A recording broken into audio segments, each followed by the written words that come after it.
part of the Press Play Podcast Network. Hey, this is Chase Smith, founder and CEO of Press Play Podcast. You may have heard me on the Oranges Oranger Cleveland Browns podcast with Jeremy Powell, now wonderfully hosted by Holly Wetzel, Cavs on the Break NBA podcast with Sam Amico, or my own podcast, the Chase Smith Podcast. I wanted to take a few moments to talk to you about a brand new subscription-based podcast we're offering this football season, the Press Play Sports Podcast. This premium podcast feed will send all of the sports podcasts offered on the Press Play Podcast Network to one central feed. Yes, you can still follow and subscribe to all of our individual shows for free on every podcast platform. But if you wanted to consolidate your podcast feed and listen to them all in one location, the Press Play Sports Podcast is for you. I'm talking the Oranges and Oranger Browns podcast with Holly Wetzel and Jeremy Powell, Red Guy and Rhoda, Sable Brothers on the Baseline, Cavs on the Break, the Dennis Maniloff Show, the Ball Card Show, the Premium Fantasy Podcast, a Swing in a Tribe MLB podcast, and the Tim and Shipe Show, a college football podcast, all in one feed. All 9 of our sports shows curated into one single podcast feed. Out the door, you're looking at $5.36 a month after tax. That's $5.36, just about the cost of a drink at Starbucks. And this is only offered on Apple Podcasts. You can't get this anywhere else. It's an Apple Podcast exclusive. Just go to the search bar and search Press Play Sports. It'll come up and you can subscribe from there. We're excited to offer this consolidated, curated sports feed for you to enjoy. And as always, thank you so much for listening and your support.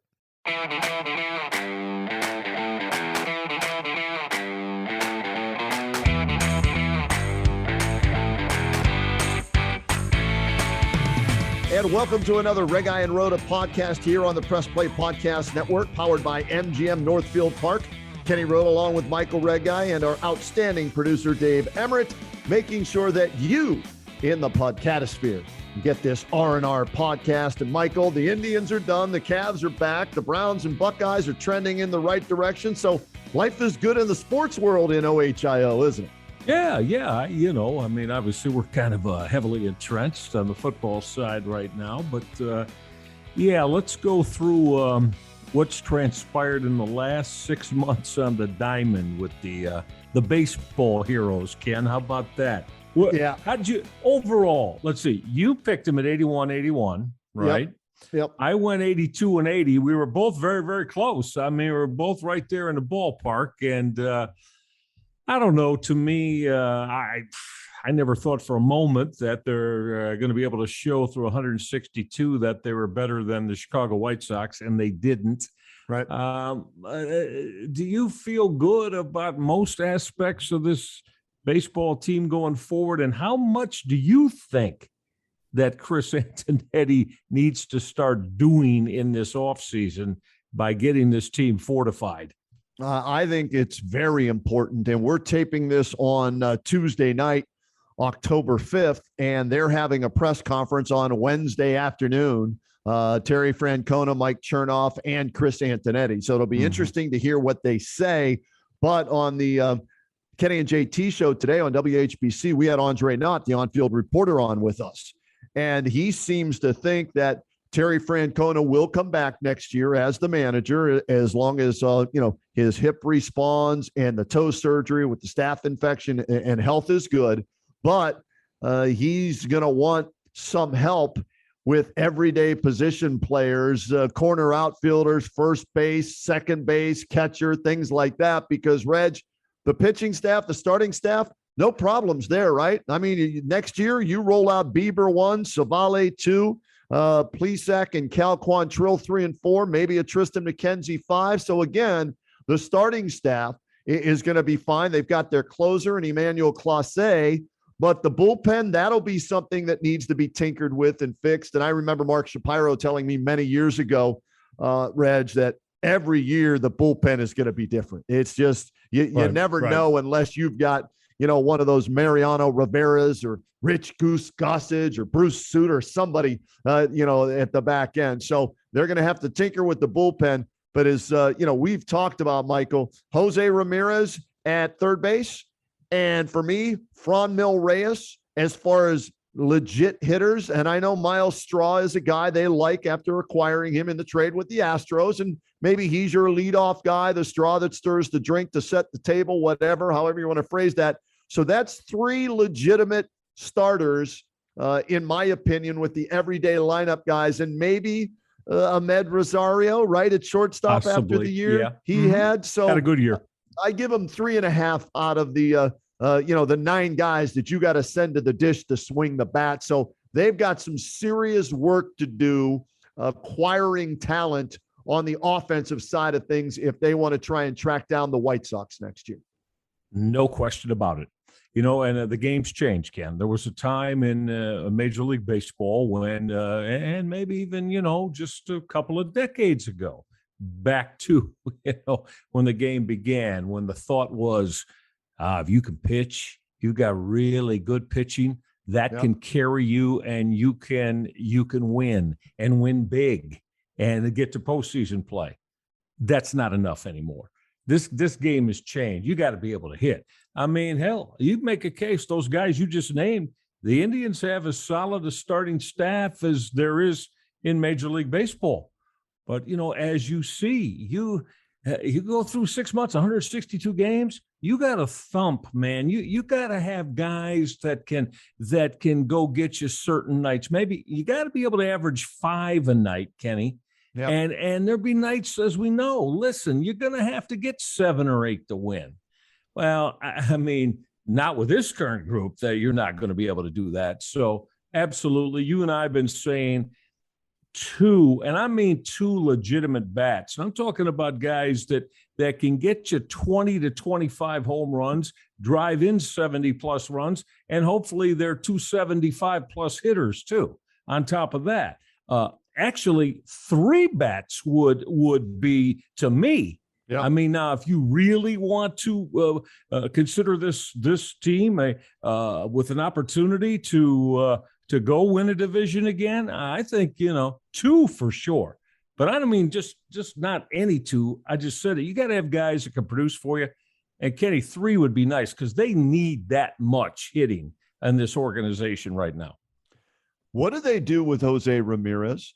Are they going to re-up him? Are they going to pay him? Because he's due for a big-time contract based on what he's done the last 4 seasons, runner-up MVP this year, almost 40 home runs, 100 RBIs, almost 30 stolen bases. He's the star of this team, right? He's the the anchor of this team offensively. Do you think the Dolans, being that they had one of the lowest payrolls, I think 3rd lowest at around $50 million this year, do you think they will pony up since they are so low in overall payroll and give him $25 million a season? Or are we going to hear Paul Dolan come out and hear him say it again? Enjoy him while you have him, because he's going to be gone in a year or so.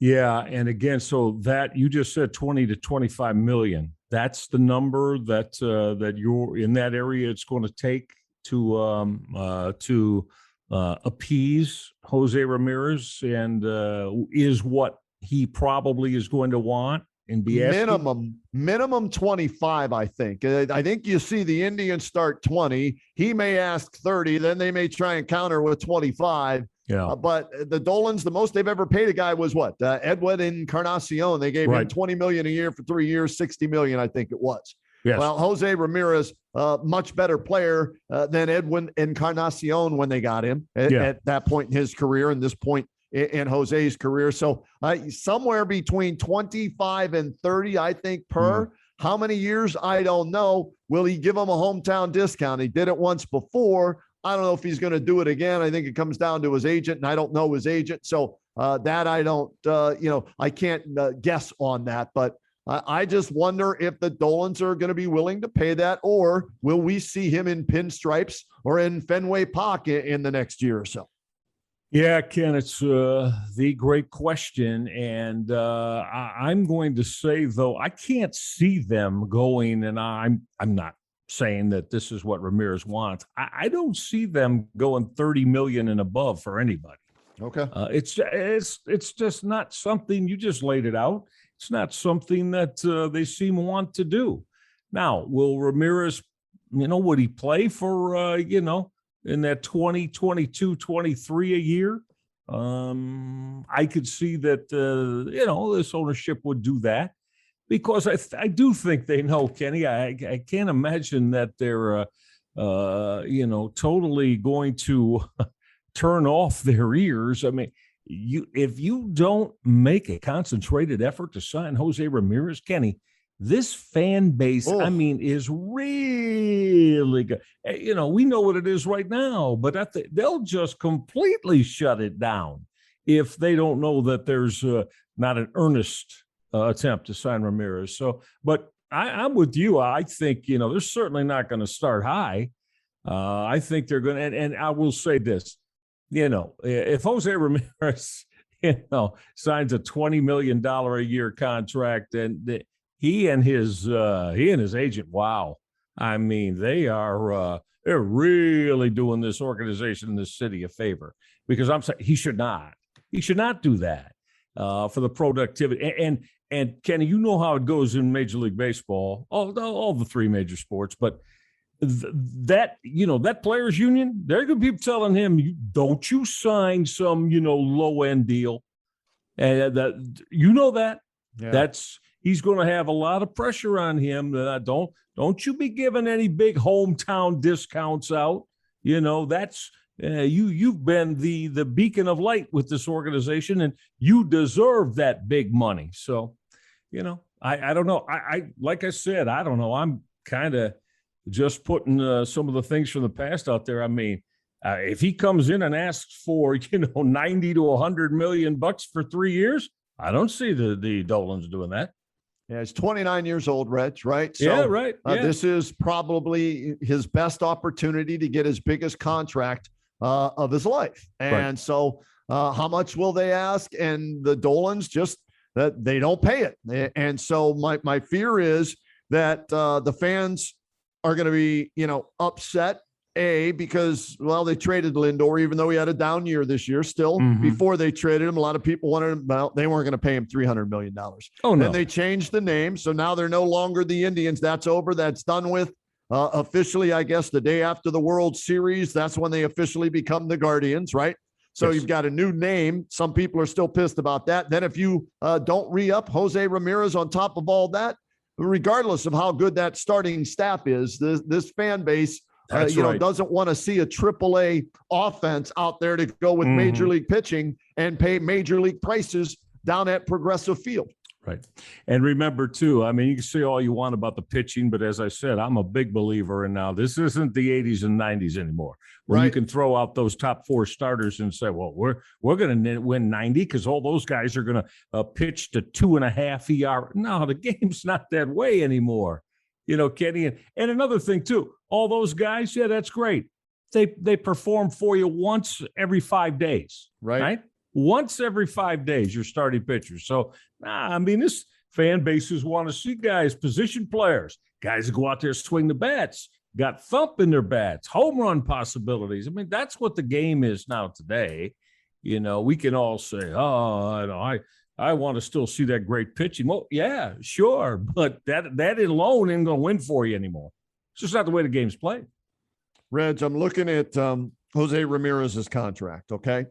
2 years left before he becomes an unrestricted free agent. He made $9 million this year, Jose Ramirez. Yeah. Best bargain in Major League Baseball for a position player, right?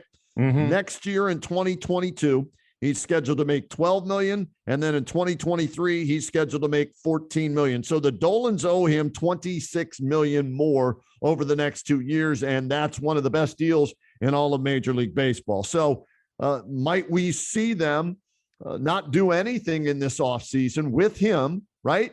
Go into the season, see how they're doing at the trading deadline like they did, right? In the past with some players.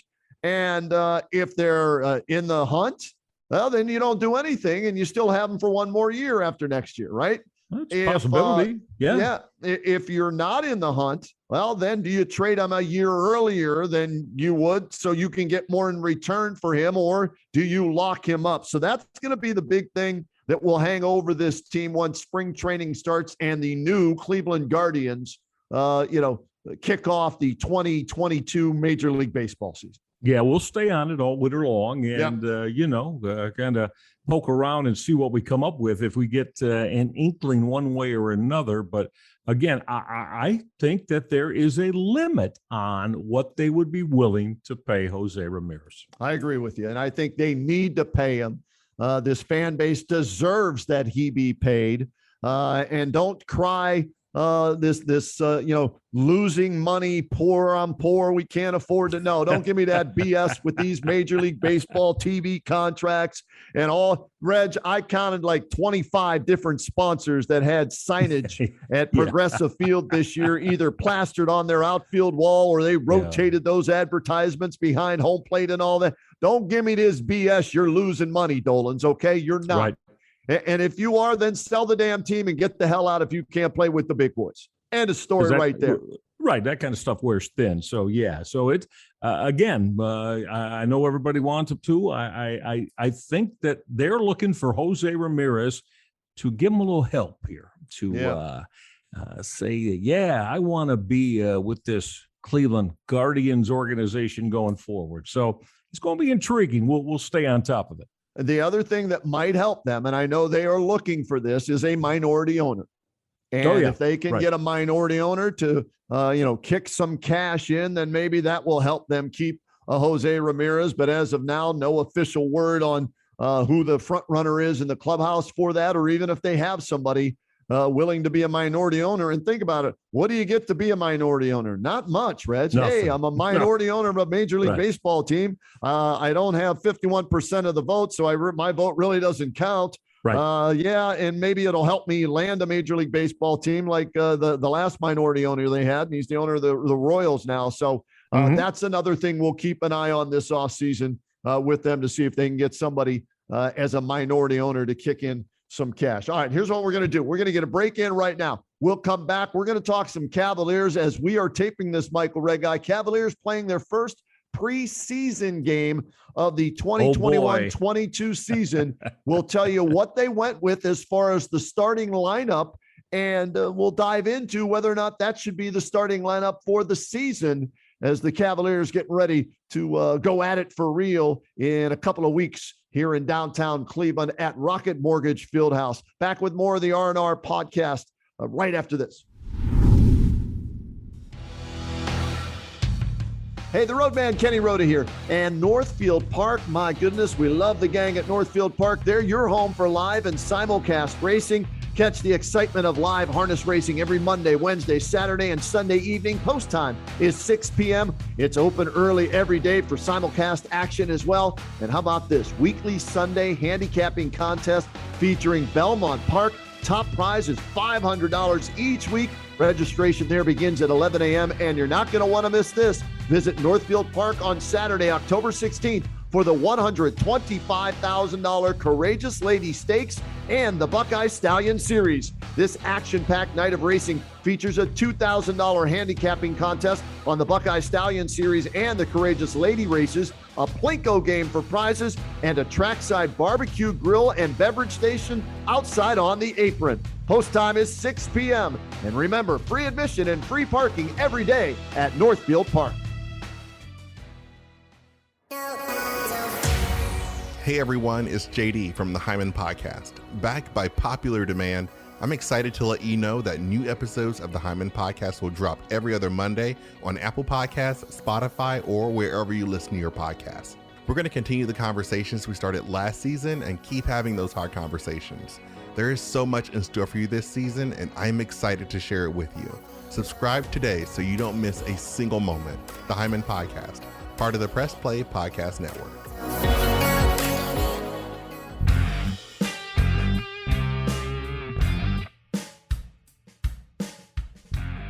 Hey, I'm Jason. And I'm Gary, and we love ball cards. And if you love ball cards too, good news. You just found your new favorite podcast. From breaks to grading. And from collecting to flipping, join us on the Ball Card Show. The sports podcast for the sports collector.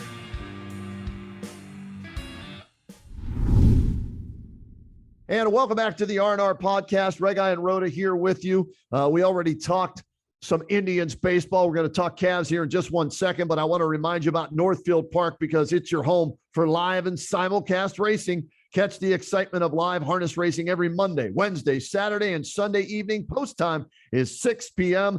Open early every day for simulcast action. You can wager there as well. And how about this? Weekly Sunday handicapping contest featuring Belmont Park.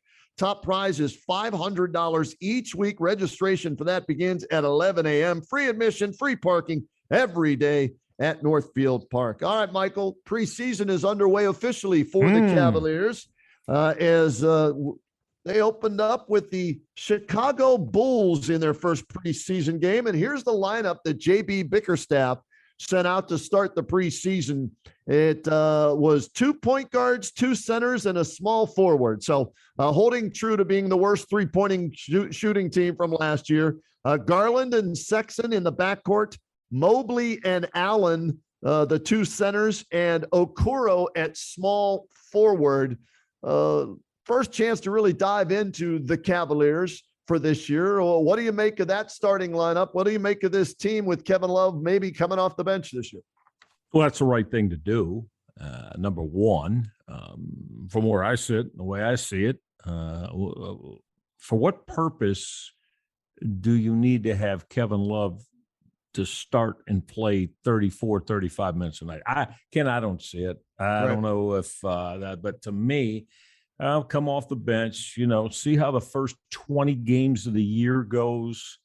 And, if they're saying stay where we think they may be, I'd say, I haven't really looked at the schedule to see who those first 20 are.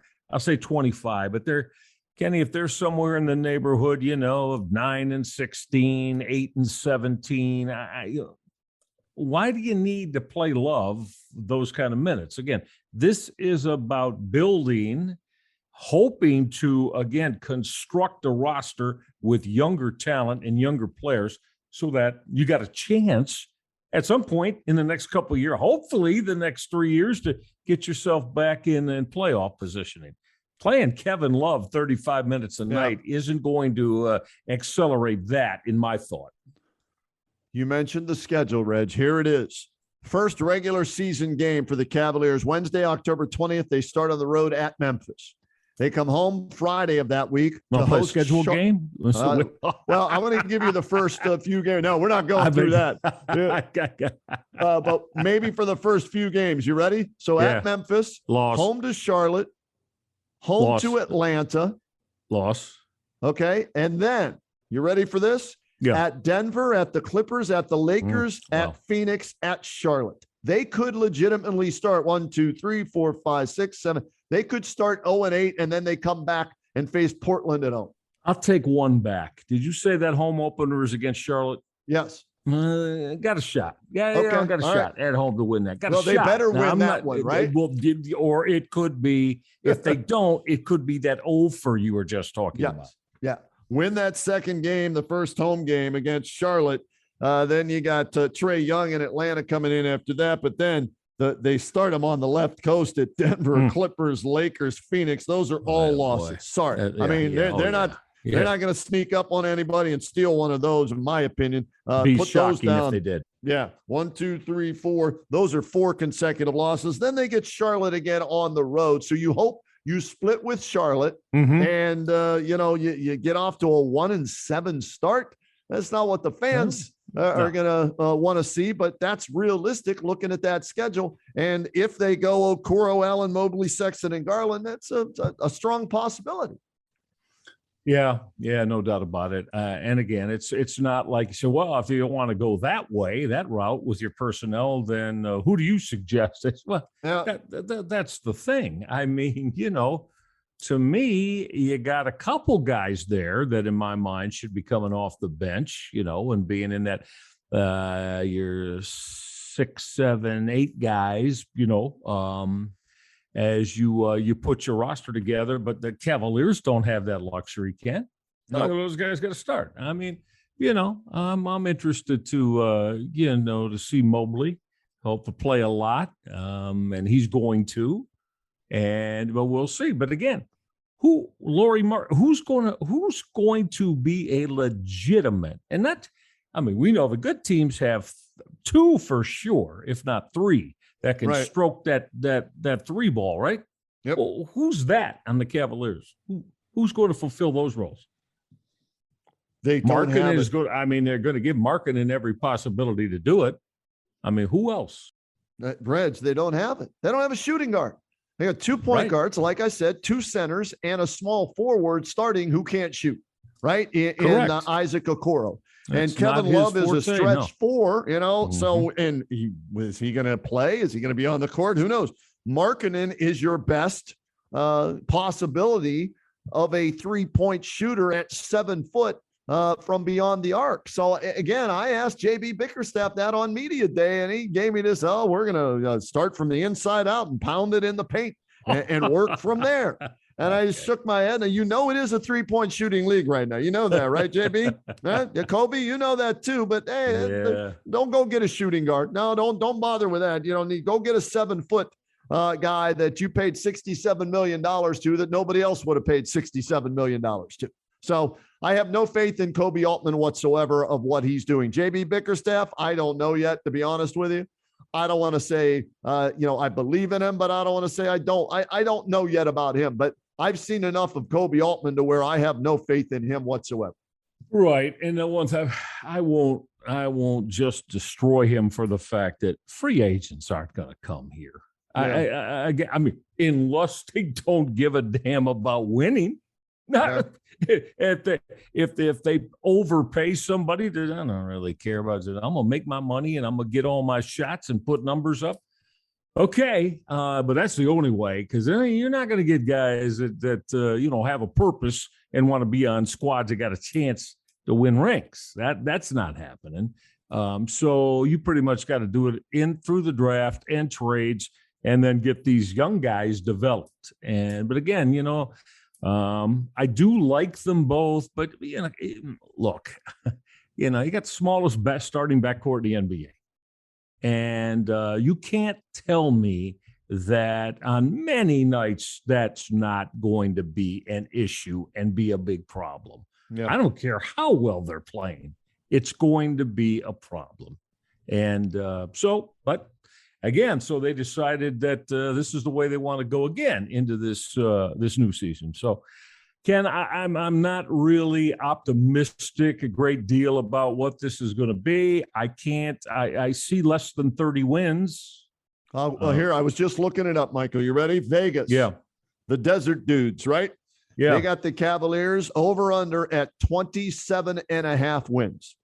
So 27.5. Huh? Are you taking the over on that, or are you taking the under on 27.5? If you were a betting man in Vegas and you and I were there and we, we're going to lay some money down on this, $100, you taking the over that they'll win? That means 28 games at least, or are you taking the under, meaning 27? Oh, that's why Vegas do what they do. That makes you start thinking, because I said I max out at 30 with them. Right. If they win over 30 basketball games this year, then be very surprising to me. I would probably, if you're saying it like that, I'm gonna probably take the under. Me too. Yeah. Because the only teams that they have worse than the Cavaliers in Vegas, right? Yeah. The Pistons at 24.5 wins, Orlando and OKC at 22.5 wins. So right now they're saying the Cavaliers are going to have at least the 4th worst record. Yeah. Or the 5th, I should say, because they have them with the same record potentially as the Rockets. So 5th worst record or worst in the NBA. And then right above them, the San Antonio at 28.5. Okay. Yeah. So it's going to be another long year for the Cavs. The highlight of this season, you know what it's going to be? The All-Star game that'll be held at Rocket Mortgage Fieldhouse. Okay. Yeah. 75th anniversary. They're supposed to bring back, I guess, the top 75 players that are still with us, right? And do like they did back in 97 when it was the 50th. So that will be the highlight. If you're a Cavs fan, you're buying season tickets so you can get involved in all the All-Star stuff, because it's going to be another long year and a lottery pick for the Cavaliers once again. Yes, it will be. Can't see anything different than that. And like I said, if they do hit the 30 win total and get even in the low 30s, I will be, I guess it'd be pleasantly surprised for you fans, because that's, they just don't have the type of offense and shooting that is required in this league now. Guys that multiple guys that can make shots. Well, so I think it's going to be a struggle, Ken, offensively. I'm in total agreement with you. And I am, I guess, I don't know if excited is the word to use. Interested in seeing Evan Mobley. Yes. I think he's a ways away. Okay. So I'm not going to expect him to be the rookie of the year this year or dominate. I don't think offensively, Reg, he's ready to do that at the NBA level. But I'm interested in seeing how his game adapts to the NBA game and how they can play Allen and Mobley together. You know, Ralph Sampson and Hakeem Olajuwon, right? The Twin Towers, or in this case, the Terminal Towers, right? From downtown Cleveland. Yeah. So that is intriguing to me. And do they cut Kevin Love at some point? Is there just a buyout before the season starts? Can you trade him? I don't think so, but maybe you can. Do they go after Ben Simmons to try and mix things up and package Colin Sexton along with? So there are some, stories within the big story of the season that will be interesting to follow with the Cavaliers. But when it's all said and done, I don't expect them to be a playoff team. I expect them to be back in the lottery. Yeah, no, I'm right with you. And it's going to be very difficult to make that kind of jump and achieve that of becoming one of the, I guess 10 now, but even the top 10 teams in the Eastern Conference that they could get an opportunity to keep playing postseason. So, we'll see where the development takes them. But again, I don't feel real good it's going to look a whole lot different than last year, Ken, with the exception of you and I both excited to see Evan Mobley. Yeah, that's if you're a basketball fan, 3rd overall pick, interesting selection. Chris Bosh, comparisons or whatever. He's got to get stronger. And he will. Yeah. I mean, he's got, but right now he doesn't have the body to, play underneath the rim and hoping he can block a couple of shots a night, help out in that capacity. Yeah. Don't know how much that he's going to be able around the rim, Kenny, to put points on the board offensively. He shoots it a little bit. It's going to be interesting to see how they ask him to play too. You know what I mean? What are they going to ask from him this rookie year? Yeah. So we'll see how that works out. And by the way, Reg, I was looking at NBA.com today. It was ESPN.com. My bad. ESPN.com.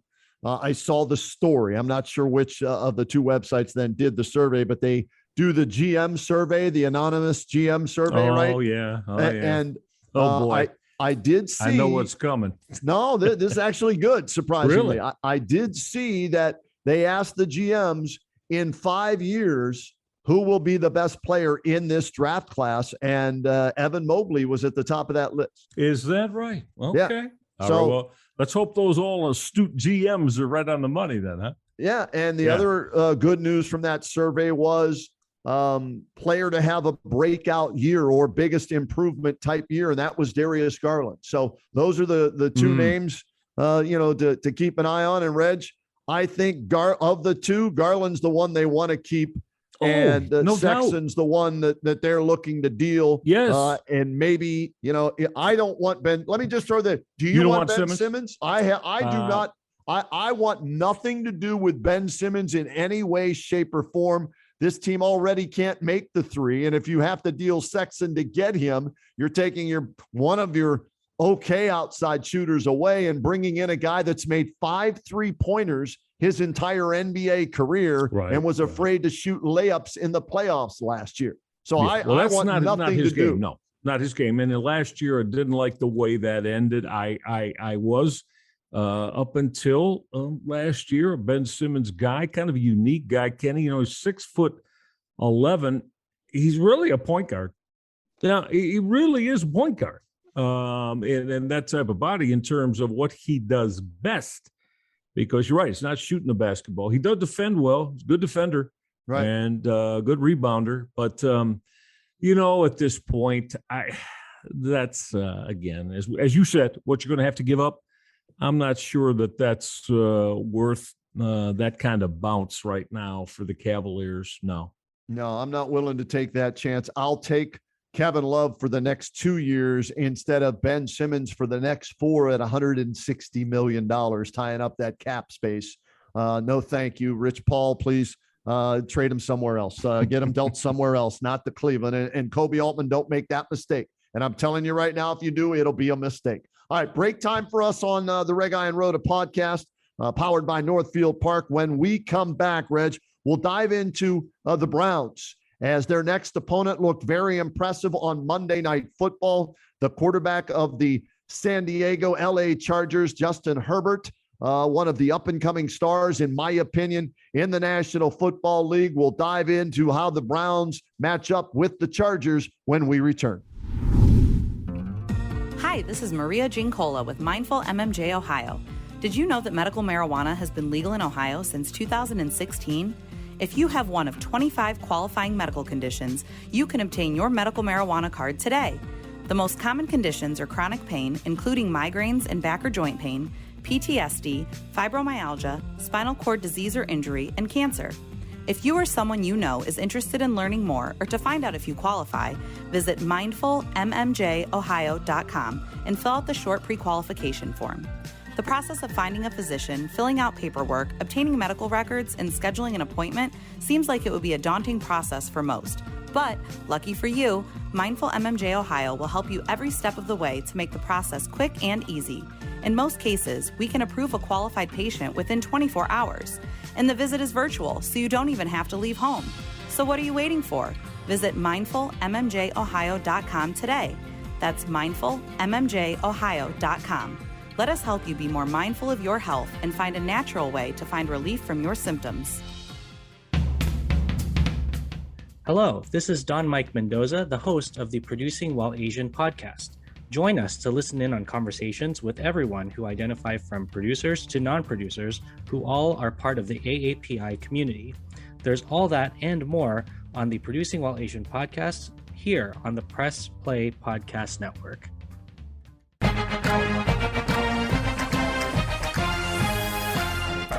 Hey, it's Tito, host of the Premier Fantasy Podcast. Get all the news and analysis you need to dominate your fantasy league.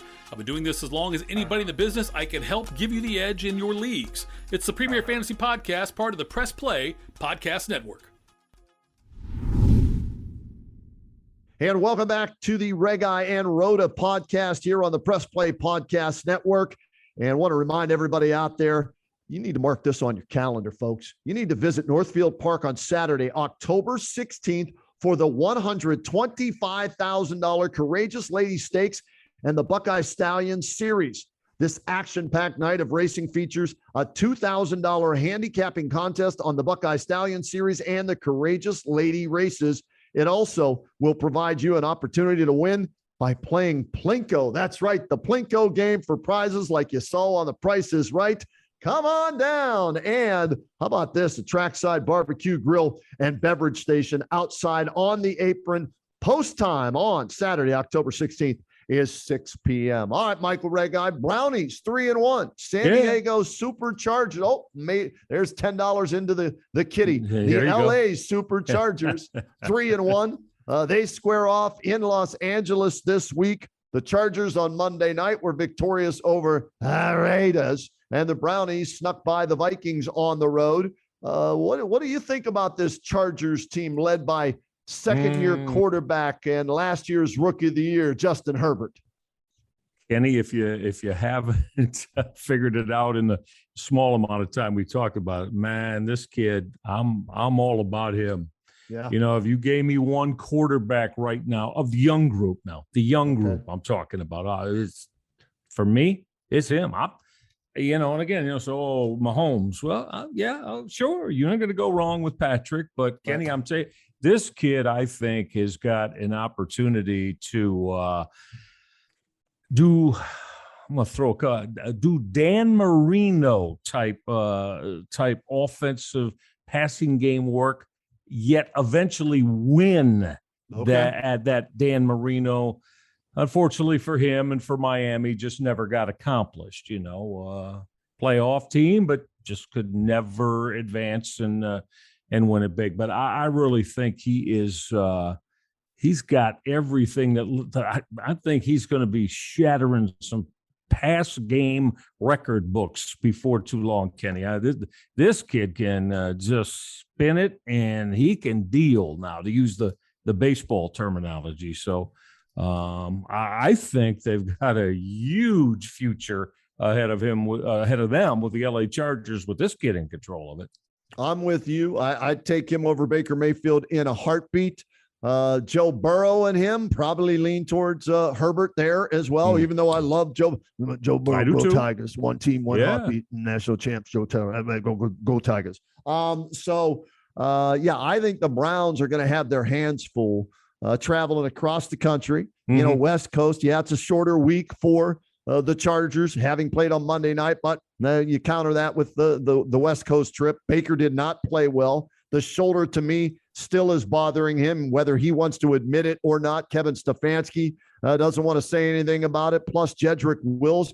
Reg, me personally, if Jed Wills can't play a full game, then why even play him? Sit him down, rest the ankle, get it healed. And maybe they were waiting for Chris Hubbard to get healthy, and maybe he'll be healthy this week. If that's the case, if Hubbs is healthy, sit Wills. Don't even bring him on the trip. Get treatment. If it's 3 games, it's 3 games. Chris Hubbard can play left tackle, and you got Hudson, the kid you drafted out of Cincinnati, if you need to work him in there as well. Because 8 sacks in the last 2 games for a guy that's nursing a bad left shoulder, that's not a good recipe for success for the Cleveland Browns. And so I would rest Wills. And if Baker's not 100% and that shoulder is affecting him in the way he throws the football, I would consider sitting him for a game if I have to, and let your backup Case Keenum play for 1 game against Joey Bosa and that defense from the LA Chargers. So those are 2 things I'll be keeping an eye on this week, and I would lean towards sitting them both if they are not 100% and don't give the team the best chance to win.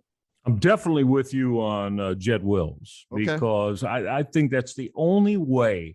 You know, when you get into that high ankle situation, or even if it's lower on the side, it's going to take a couple of weeks before he's right. So if you're just going to see what you can get out of him, it's not going to get right in a couple of weeks.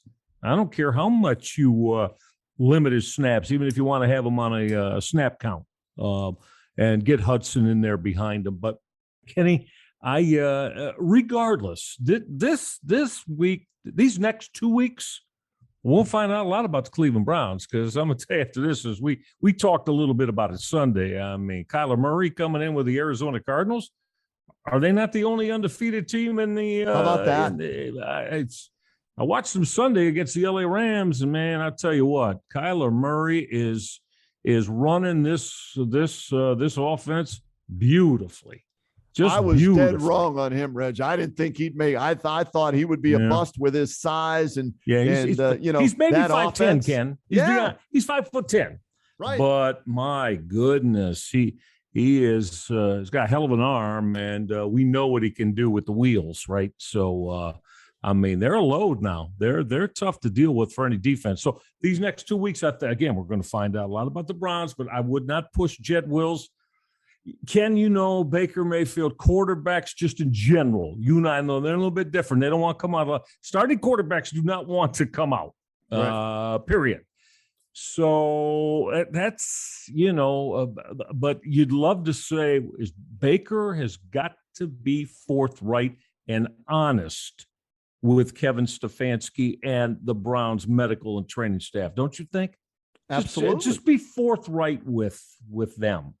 Have it looked at, and if they say that maybe, hey man, 1 week that could get you to, would get you 2 weeks before you got to go out there again. I like Case Keenum. I think you can put him right there with the top backups in the NFL, don't you think? Sure. Yeah, Brian Hoyer, Case Keenum, Ryan Fitzpatrick, the guys like that you can win a game or 2 if you have to, right? Of course, with them as starters, sure. Of course you can. So it's going to be interesting. So Mayfield, we'll see, because I think that is totally him, what he wants to do. Jed Wills, I would jump in and say, hey, young fellow, look, you're down. You're down this week. You might be down next week. We're going to see. So. Is that going to happen? I don't know, but that's the way I'd lean. Yeah. What about the OBJ dilemma, Reg. Here, Daryl Ryder. We had him on the Kenny and JT show, and Daryl did a deep dive into some stats. Okay. Okay. Yeah. 25 starts that OBJ and Baker have played together. Okay. I saw it. Yeah. Yeah.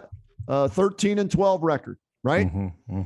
13 starts without OBJ, 8-5 record. So better winning percentage, smaller sample size, but still a better winning percentage. But the interception to touchdown ratio, or touchdown to interception ratio, however you want to say it, I think it was a +6 only with OBJ in there and a +17 when OBJ wasn't. And last week, Baker had one of his most inaccurate games ever as a starting quarterback in the NFL. And he and OBJ obviously weren't on the same page as they connected, I think, on only 2 passes last week. So I don't know if Baker's trying to force it to OBJ, if OBJ and he aren't communicating properly, or OBJ's doing his own thing. I don't know what it is. All I know is the numbers don't lie. And it over 1.5 to 2 seasons, the sample size is growing. It's getting larger, and the results or lack of results, show that they're not a good combination as of right now. It's a little bit mystifying. I know it's it's got a little bit of like starting to get concern attached to it, I guess. Kenny, I'm looking for Baker to be the one to again, for everything that we want in a winning quarterback, I want him to step to the forefront and get this thing figured out. Okay. Because it has to. And Ken, I saw some things Sunday. I'm going to say most of that is on Baker not getting involved Sunday. Now that's my feeling on it. Okay. I know people want to say, well, is OBJ running routes properly? Is he rounding them out? Yeah, you know what? No, I think Sunday, especially to me, was a lot on Baker. You got to do a better job of putting that ball on this guy, man. I mean, this guy can make you look real good, but you got to give him the ball to do that. So I want to see Baker really kind of take hold of this thing, Kenny. And if you got to get a little bit antagonistic, Baker, do it. Sometimes we're going to get this figured out, and we're going to get it figured out. We're going to get it figured out sooner rather than later, because I want OBJ on the field. I want Odell Beckham Jr. as part of that pass game, because it can make it lights out if you got him. I'm with you 100%. What I mean? Lights out. Absolutely. But for whatever reason, he seems to play better without him on the field. Now, let's see what happens when Jarvis Landry comes back and they have their full complement of receivers on this team, which, a week or two maybe. We're keeping our fingers crossed, if you're Browns fans, for Landry to be back with OBJ and add that dynamic to the offense. So I'll give him a few more games, all right, to see what happens when those two are back together. Fair. All right, that's fair. Yeah, and that's what I said too. When we were on Sunday, I want to before I do anything concrete, Ken, I really got to see when Jarvis comes back and these two are together, and what kind of dynamic that brings. Kenny, more so on what that does to your opponent's defensive coordinator and how they look to play this. Again, with the fact that you want the Browns will run the damn ball down your throat too, in addition to you having to deal with that. So that's where I'm at with it. But again, for me, Baker, stand up and get whatever you got to do, man. Get arrogant, get that, but just let everybody know this is not going to continue to be an issue. We're going to get it done. Win or lose Sunday in Los Angeles against the Chargers. I've got it as an L. When we played the schedule game, I put it as an L after watching the Chargers and Baker's not at 100%. Health-wise, I've got this one as an L, and that's okay as long as they play well, right? I just think that the Chargers will find a way to win this one by 3 to 4 points. I am leaning. Okay. It's the heart head thing here, right? Right, right. You know what the heart wants, but I'm leaning to your side. I think this is going to be very, very challenging and extremely difficult, and much more difficult for this the next 2 weeks, as a matter of fact. So, Kenny, I'm looking at it now. If if they split the next 2 weeks and come out of this thing 4-2, yeah. Again, with what we mentioned about Arizona now, following up the LA Chargers, I'm fine with that. I think they'll be in a good spot, good place for them. If they're 4-2 after 6 games, Yeah. I'm cool with that as well. All right, Reg, time to get our final break in here on the Reg-I and Rhoda podcast. When we come back, we'll dive into some college football, Buckeyes, the rankings, all that good stuff. It's been a crazy season so far, except for Alabama. They just do what they do, and that's win football games. We'll tackle that next on the R&R podcast. Hi, my name is Sam Post, owner of Phenomenal CBD Store and PhenomenalCBD.com. That's like phenomenal, CBD.com. Tune in where we talk with experts about how the amazing hemp plant can make a difference for people's health and well-being from the Press Play Podcast Network. Want to hear more about your favorite TV shows and movies that are on countless streaming services? Then listen to Up Next with your new favorite hosts, me, Kristen Aviles, and me, Christina Walter. Every other week, we'll highlight one genre, but 2 movies or TV shows, one old and one new. We'll let you know what's hot and what's not from your favorite or least favorite streaming services. And be sure to stay tuned to the end of each episode where we shout out an artist whose name you should know for their talent in the industry. So follow us to stay up to date with your favorite hosts from Up Next, a part of the Press Play Podcast Network.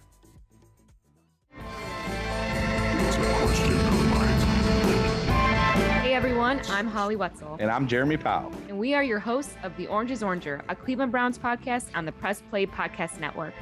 We give you all the dog pound coverage that you'll need each week to get you ready for kickoff and beyond. Don't miss our breakdowns of each week's matchups, game recaps, and any and all news out of Berea to feed your Browns appetite. As we all know, Holly, dogs gotta eat. That's right, Jeremy. Hit that subscribe button and never miss an episode of The Orange is Oranger Browns podcast on the Press Play Podcast Network. And welcome back to the Reg-I and Rhoda podcast, powered by MGM Northfieldpark. It's your home for live and simulcast racing, free admission, free parking every day at Northfieldpark. Go enjoy yourself out there. Michael Reg-I, the college football scene. We know one thing for sure, Alabama is still the king. After that, I don't know much about the rest of the college football world this year, Michael. 4 top 10 teams lost this past week. The Buckeyes seem to turn their season around with an impressive road win. I know it was just Rutgers, but a lot of us, myself included, thought it would be closer, and they dominated Rutgers. So other than Alabama, Michael, I don't trust Oklahoma. They've squeaked by on numerous games already this year. Georgia's offense, their defense is good. I don't know. Clemson's out of the top 25. Notre Dame got beat this week. Is Cincinnati for real? What's your take on the college football world 5 weeks into this season? Well, you know how I feel about who's undeniably the top and the best football team. And you've already said that. We don't need to spend a lot of time on that. That's Alabama. I got them winning another national championship this year, Kenny. I'm not sure they're going to get challenged, quite honestly. We'll see how that goes. Right. I do like Georgia a lot. I mean, this defense is one of the most smothering, suffocating there is. And if anybody's got a shot maybe to keep Alabama in check, maybe it's Georgia. After that, Ken, I think you got about 6 or 7 teams that are good football teams. Are they championship caliber football teams?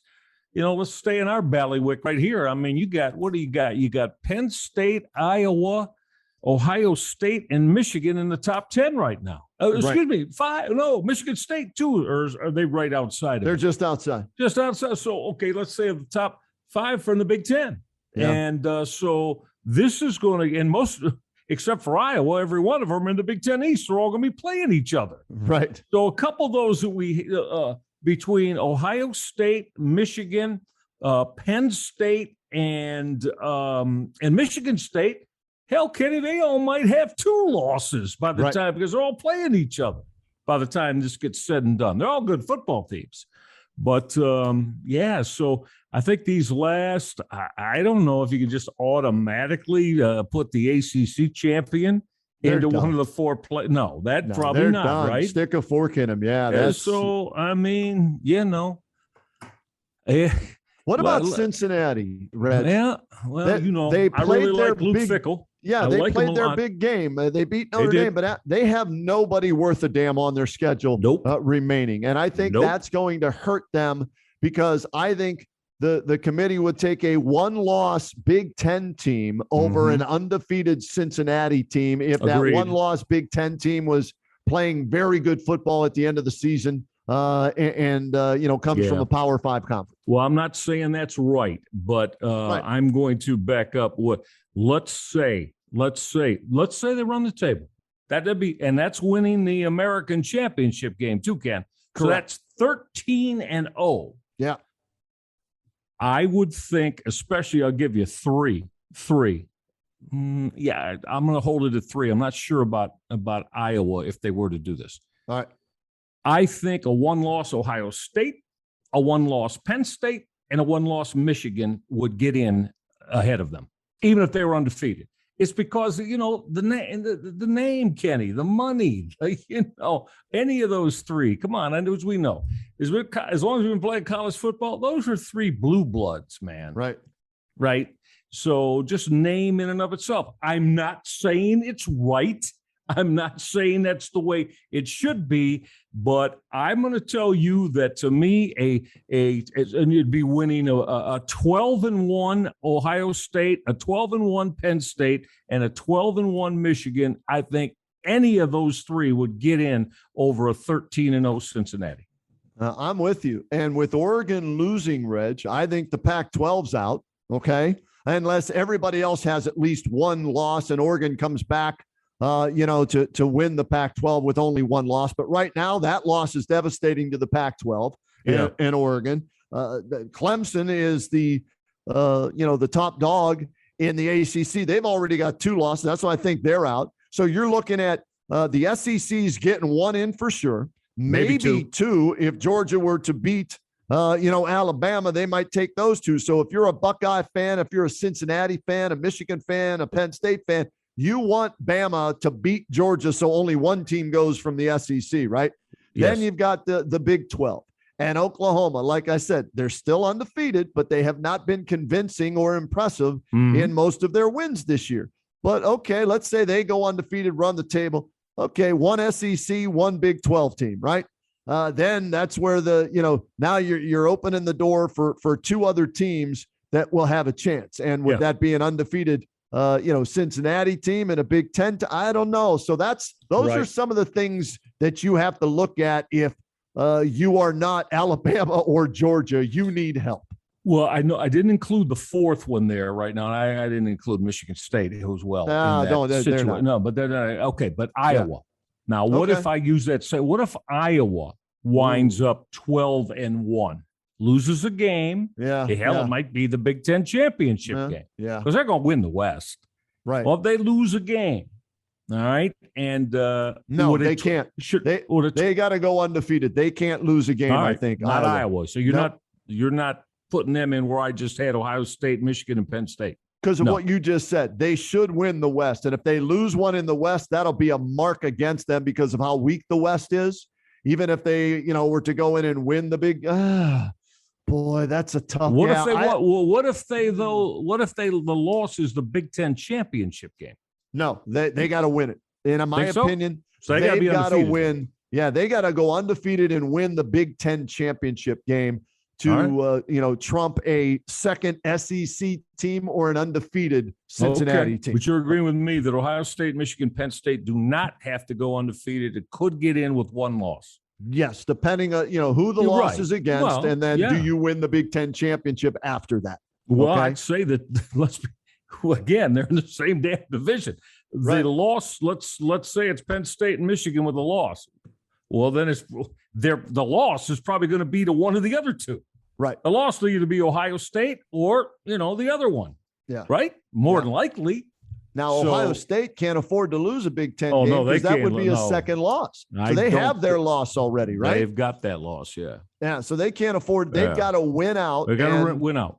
Yes. And hope that only one team goes from the SEC, because Cincinnati, that's there. The Power 5 conferences, they carry a lot of weight, but the non-Power 5 conference, they're going to be trumpeting that, and they're going to be pushing that.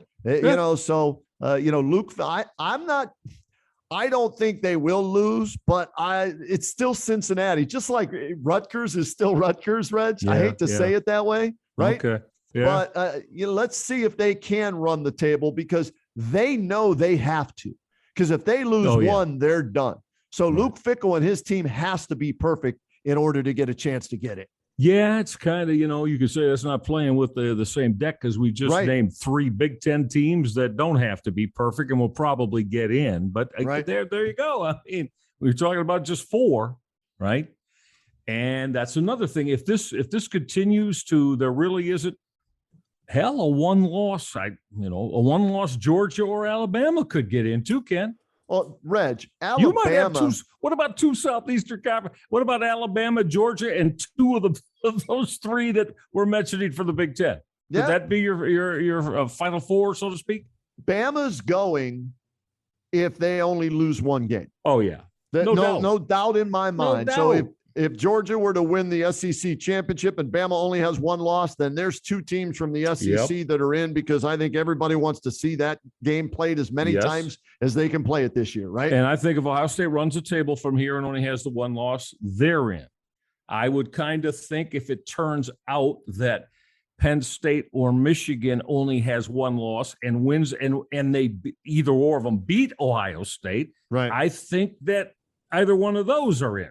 Well, how about this? This weekend, you've got Penn State at Iowa. Let's say Iowa beats them, right? Oh, well. But then there's a rematch in the Big Ten championship game, and Penn State then on a neutral field beats Iowa, and that's their only loss. Then Penn State's probably going to go too, right?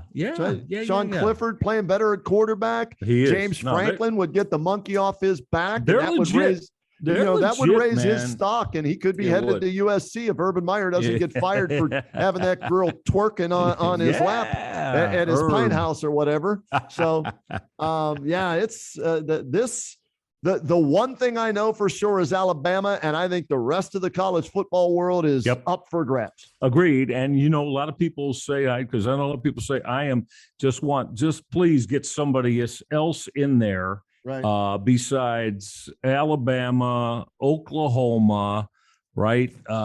Georgia, but you're not going to get your wish this year for those of you that feel that way. As like Kenny just said, I can't see Alabama losing 2 football games. As long as they only lose 1, they're in. You got a real good shot if Georgia's only loss is to Alabama. I'm telling you, Kenny, you might see 2 SECs, and what the hell? You might see 2 Big Tens. Other than Oklahoma, who else do you really have that's got that kind of juice? Cincinnati, if they're undefeated. There right? you go. You're right. You're right. Yes. That's the only other one. At 13-0, I'm going to be real disappointed if in the system if Cincinnati doesn't get in at 13-0. Yeah, that's why they need to expand it to at least 8, Reg. Then we don't have that. No, problem. I'm all for that. Yeah. Hey, I don't want it at 16. I only want it at 8. So we'll get into that another podcast. Oh, yeah. We'll get into that. Sure. Yeah. All right. Sounds good. All right, Reg, that's it. We'll dive into the Browns and the Chargers. We'll tape that, Sunday night, and that'll be ready for air on Monday. We'll see how the Browns do against the Chargers.